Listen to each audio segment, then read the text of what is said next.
altcoins, but that go up in price. Sounds like a crazy idea, right? Imagine an altcoin that doesn't just go up in price though, but one that actually buys itself back every day using real profits to shrink supply and boost demand. That's the power of token buybacks, one of crypto's most underrated catalysts. And the message has been clear recently, the market likes these coins. Today we're breaking down top projects using this model and why they could be among the biggest winners in 2025 and beyond. So stick around or miss out. Let's break down what's token buyback, why does it matter? Now imagine a collectible card at the top of the 100 out of 100 ultra rare Charizards, those Pokemon cards. The shop makes money, buys back 20 cards from players, then shreds them. Poof, gone. Now only 80 exist, making each one of the remaining existing ones much more valuable because they just got rarer. And look at the sweet prize I won. Grandpa's most treasured card! Crypto buybacks work kind of the same way, okay? Silly analogy, but you get the idea. Projects use profits from trading or fees to repurchase their own tokens, often burning them to slash supply. Fewer tokens with steady or growing demand usually equates to number go up. This is classic supply and demand stuff playing out in real time, and it's been very successful in the last year. Now, the big name everyone's talking about these days is Hyperliquid. Yes, I faded it at $3. Yes, I still don't own any.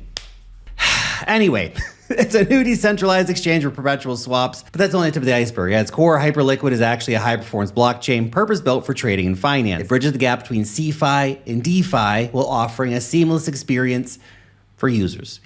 Heard that pitch before. The thing, though, is that people actually use it. It's got huge revenues, and they're buying the token back. You see, the ecosystem uses the HYPE token, which is subject to a deflationary burn mechanism and has an EVM bridge to facilitate asset transfers from the Ethereum-based networks. Now, this setup allows it to dominate crypto derivatives, which it has.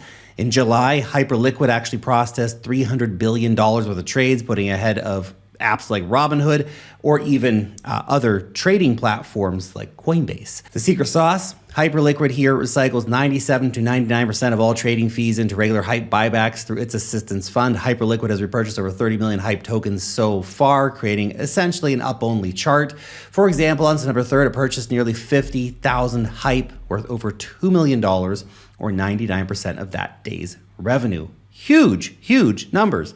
The supply mass is where this gets even more powerful. See, HYPE has a circulating max supply of 1 billion tokens. Now, at the current price of $47 and average monthly fees of about $110 million, roughly 2.34 million tokens are being bought back every 30 days. That's 2.3% of the circulating supply taken out of circulation each month. Holy cow. Effectively turning HYPE into a hyper-deflationary asset. The more people trade, the more revenue Hyperliquid generates, the more HYPE is pulled out of circulation, the more likely the number is to go up. It's worked so far, and my guess is it's going to continue working as the HYPE continues to build for Hyperliquid and everything that they're doing with stablecoins and all the rest. Now, the second pick here is no stranger to culture coin connoisseurs. Pump.fun is a Solana-based platform that allows anyone to spin up their own meme coins in minutes. It has been the hottest casino in crypto and is a very controversial platform. But behind the memes is a serious buyback machine. The team has been aggressively purchasing its Pump token, at times even spending more than 100% of daily revenues to do so. Between August 28th and September 3rd, Pump.fun spent $12.19 million on buybacks, equal to over 98% of revenues for that period. Altogether, more than $78 million has already been poured into the program, offsetting over 5.7% of current supply since July.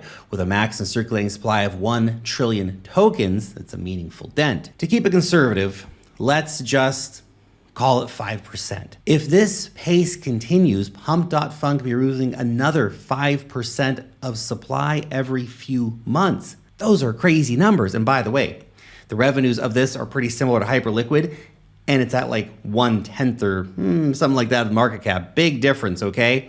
That kind of constant buy pressure and shrinking float is what a pure meme coin does. It goes up. Of course, this is the casino, and it's got a reflexive flywheel built in. And there's more. CoinMarketCap reports said that leaked API documents hint at plans to expand to EVM chains, letting users deploy tokens on networks like Base and Polygon, meaning more debauchery and more fees and more burns. So that would theoretically supercharge the buybacks. This is very interesting, and I think that Pump will continue to, pump. Right now, they're deleting about 0.1% of the supply every single day, which are just crazy numbers here, by the way, folks.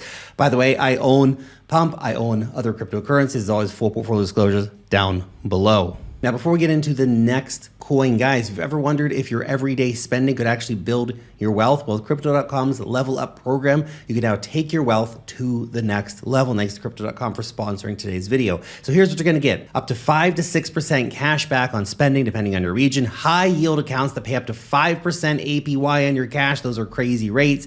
Free Netflix, free Spotify subscriptions, so your entertainment is covered, popcorn not included, of course. And to top it off, zero trading fees when you buy and sell crypto, which, holy crap, that is huge, especially, if you trade crypto a lot. Now, whether you're already balls deep into crypto or you're just curious about getting started and want a great platform, you can find the top coins with deep liquidity and all that kind of stuff and get some super sweet benefits on the side.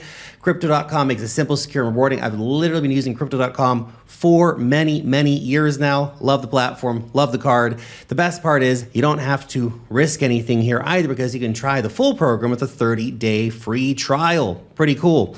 So if you're ready to take control of your finances, this is the perfect time. Download the Crypto.com app. There's a link right down here and take your wealth to the next level today. And of course, thanks again for supporting our sponsors. Now on to the next coin. Another Solana favorite is Jupiter, the leading decentralized exchange aggregator on the network. Jupiter kicked off its buyback program in February, and the mechanics are very straightforward. Now, Jupiter has not got the kind of love price-wise that I'd like to see it get, but all the revenue from Jupiter's suite of products is pulled into a public wallet so that anyone can track the flow in real time. Half of Jupiter's revenue is automatically used to buy up Jupe tokens from the open market every single hour, with the purchases routed into a multi-signature wallet called the litter box, thus locking up those tokens out of circulation for I think like a 3-year period. The other half is converted into Solana or USDC and sent to the team treasury for growth. So far, stats say that about 75 million Jupe have been bought, which is definitely not bad. The real upside could come from the recently launched Jupiter Lend program, which already holds $1 billion in TVL since its new revenue data isn't public yet. But I imagine an average loan APY of around like 8%. So that'd be pretty good. And, obviously have a lot of people depositing and that'll attract a lot of capital. So after paying depositors, even if the protocol makes just a small percentage of all this in fees, it could be millions of dollars a year in buybacks, additional to all the other products that Jupiter is currently offering. A lot more money could be going into buybacks due to Jupiter Lend. That could be a thesis that the market could run with at some point. And if this keeps growing, those buybacks could scale with it. Now, it's not as aggressive as Pump or Hype, but still has pretty good buybacks. It's a hot model right now, and if they can keep volumes up, it'll be even hotter. Jupiter's revenue right now is about $339 million annually, with half that allocated to buybacks, so roughly $169 million that could hypothetically used each year to purchase Jupe off the market at the current price of around 50 cents. That translates to about 339 million tokens, equal to nearly 5% of the 6.9 billion circulating supply, or 3.4% of the 10 billion max supply. So not as aggressive, again, as the other buyback programs, but nevertheless substantial. Okay, that is a very serious deflationary catalyst for the token. Again, please note that repurchase tokens are locked for 3 years. They're not actually burned. So, 3 years from now, let's see what happens to the litter box. Now, the next coin here is Sky, the governance token of the Sky protocol, the artist formerly known as MakerDao. Sky holders guide the future of the ecosystem, which includes the USDS stablecoin, which makes Sky stand out, of course, is their smart burn engine. The protocol is programmatically buying back and burning Sky at a pace of about $1 million worth of USDS per day, permanently reducing supply. Now, this is Ethereum DeFi. It's old school Ethereum DeFi. It does not get as much love as all the crazy shit happening over on Solana or Hype, but this is real numbers, man. This is $1 million a day. That's a lot. Since launch, over $80 million in buybacks have already retired more than 1.18 billion Sky tokens. Unlike others on the list, Sky has the maximum cap, which means these constant buybacks are, of course, critical to countering inflation and anchoring long-term value. At today's price, around 71 cents per Sky, that's about 500 million tokens burned annually, over 2.1% of the current 23 billion supply. So again, impactful and certainly creates a nice floor here for Sky, but it's not as aggressive as Hype or Pump. The burn might seem small, but it's that constant buying pressure that scales as USDS grows in adoption. So if USDS can surge in adoption, which the DAI stablecoin was very popular, then the fees can go up. More burns can happen, and that percentage grows. Next up is Home, the utility token of the DeFi App ecosystem. Its buyback mechanics are very aggressive and it's really crazy. It's a very low cap coin compared to the other ones too. Under the DIP-004 upgrade, 80% of all protocol revenue is being dedicated to purchasing the home token, and 150% of token emissions are offset through buybacks. Over the past 30 days, the platform's DEX aggregator handled nearly $1 billion in trading volume. Now, the current fees are very, very low, but they're going to increase fees a little bit soon, which will make the buybacks even bigger. But at $1 billion in trading volume, they're burning a lot of tokens every single month, okay? Which for the market cap that this coin is right now, with the aggressive burn metrics that they have, this one feels very undervalued, which is why I bought this one as well. It's got a very strong demand dynamic with the current supply rewarding both users and long-term holders. And by the way, there's a massive airdrop going on for this that you can farm points for right now. So literally it's just like a DEX aggregator. You can do swaps, you can do perpetual swaps, all that kind of stuff using their product and then get future airdrops. So it's pretty cool. The last coin on the list doesn't yet have a recurring buyback or burn program, but the potential is very clear and has definitely been strongly hinted that it's coming, okay? And that's Mantle, the MNT token. Mantle is effectively Bybit's baby, deeply integrated into the exchange ecosystem, much like BNB for Binance or OKB token for OKX. MNT can be used to pay for trading fees at a discount, earn rewards, unlock VIP tiers, and access exclusive events. While no formal buyback exists yet, the community has floated the idea of quarterly burns similar to what BNB or OKB currently have. The team also has a history of large-scale burns. They previously burned $1.5 billion with a BitDAO in June 2023. Right now, Mantle Treasury holds over $3 billion in MNT, about 45% of the total supply. Now, imagine if they bring in a burn, if the proposal is approved. Combine that with the possibility of maybe 5% of Bybit's 76 million users who will opt to use the MNT token to save on fees. And that's just the lower estimate. BNB probably has a higher percentage of people using the BNB token for fees. Bybit hit a record $1 trillion in monthly trading volume recently, driven by a 400% surge in spot market share. So if a percentage of those fees go back to buying MNT, holy crap. Okay, if the momentum continues, even a small share flowing through MNT could create massive demand, putting it right up in the league with other major exchange coins like BNB. Now remember, a buyback and burn program is usually bullish in the short to medium term, but assets don't exist in a vacuum. Other factors, of course, will affect a coin's valuation, the macro, and all that kind of stuff. But beyond buybacks, ask yourself, is the project still building? Is it relevant? All that kind of stuff. Everything we've listed here today, I feel definitely ticks that box, but I'm not telling you what to buy. I'm highlighting interesting things in the market, some of which I own, some of which I don't. I own Jupiter, I own Pump,